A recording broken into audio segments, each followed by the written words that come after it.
What a bloody lovely morning, eh? It's not personal, son. It's strictly business.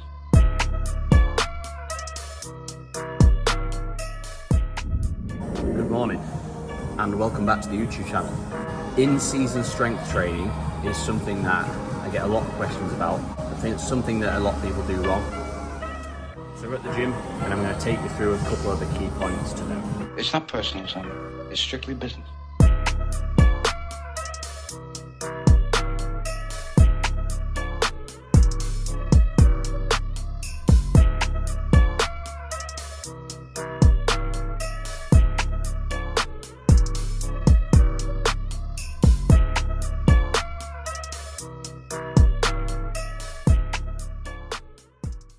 Before we start, one thing that I will mention is that if you've done this properly and if you've devoted enough time and attention in the off season to strength training, you've built it up, you've periodized it and you've progressed it in the right manner.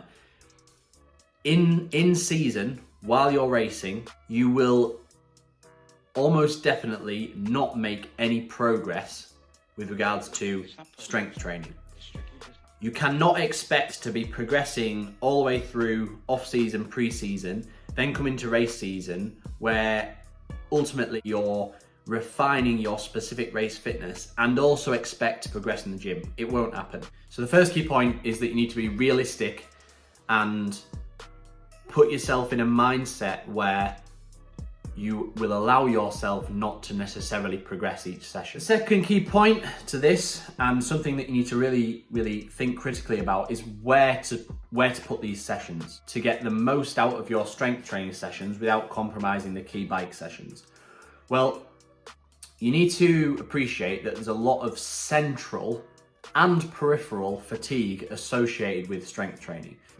Now, what you don't want is you don't want to be doing a strength session 1 to 2 days before a critical bike race or a critical bike session, because that peripheral fatigue will compromise the quality that you'll get out on that bike session. Now, if as an example, you are coming off 4 days strength training in the off season, by the time you get to in-season training, that might actually come down to roughly 2 sessions a week. If you are on 2 sessions a week, what I normally suggest, if you can, is to double up those days. And double up those days on the days when you are riding very easy. So I find what works for me is on the days where I'm getting in steady state volume, so zone 1, zone 2, easy riding on the bike, or running, whatever your discipline is, I actually do my strength sessions on those days. And for me, it works best for me if I do my strength session in the morning. I typically do that on a very light breakfast as early as I possibly can in the day.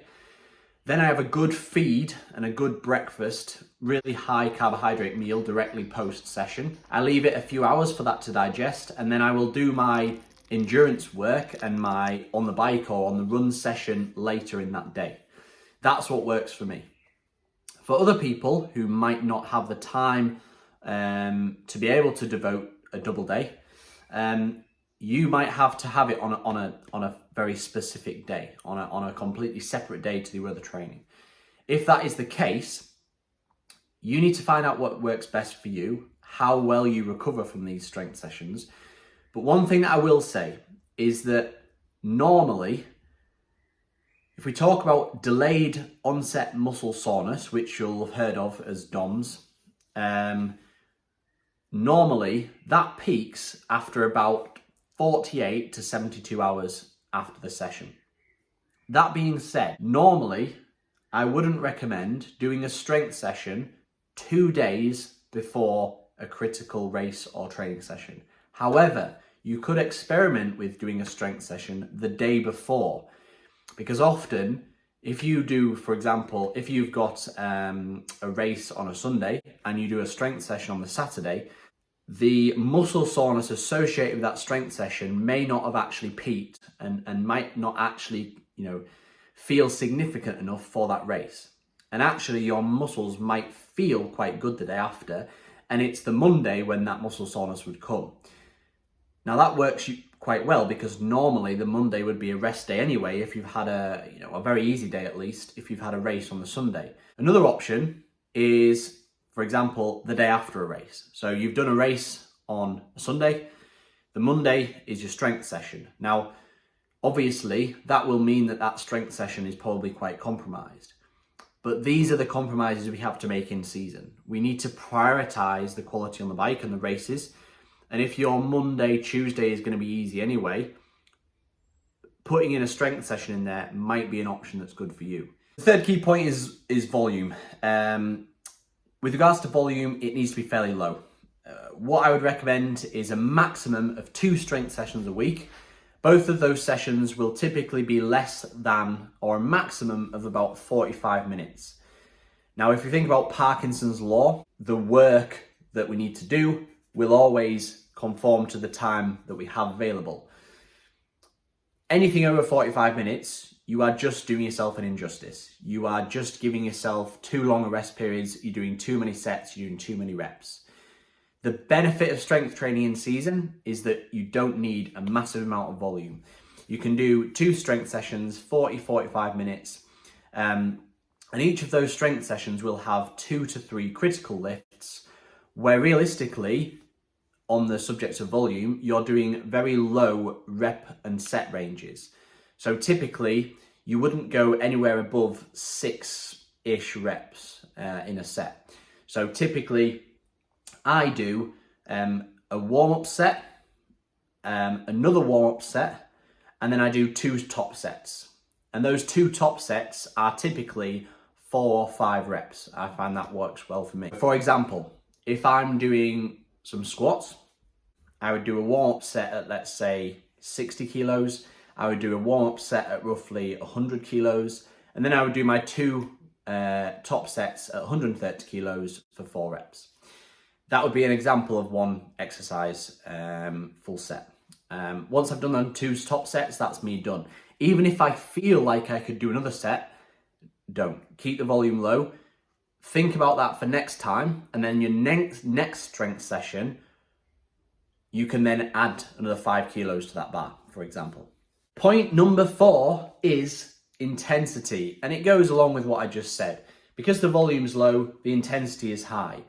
Doing 2 sets of 4 reps at 140k is going to be better in season than doing 5 sets of 12 reps at 60k. We are looking for more weight on the bar, low reps with good form. Obviously, this video is on the assumption that you have got good form, you have been doing progressive strength training all the way through the winter. So yeah, you wouldn't just go into the gym. Just a little disclaimer, you wouldn't just go into the gym, pick up a bar of 140 kilos and go and squat for the first time. Last key point is specificity. In season, we're looking to be as specific as possible. There is no point going in the gym and doing all your fancy combination exercises where you're doing a lunge into a press, into a twist, into all sorts. Look to be specific as possible. Look to mimic the same movement patterns that you do on the bike or in the run. So for example, single leg split squats, Bulgarian split squats. For example, single leg Romanian deadlifts. A lot of these are single leg work because that is very, very similar to a cycling pattern. Triple extension, so squats, any extension work like deadlifts, anything like that, which is kind of big bang for your buck exercises. That's all we've got for now. Thank you very much for watching and see you again next time.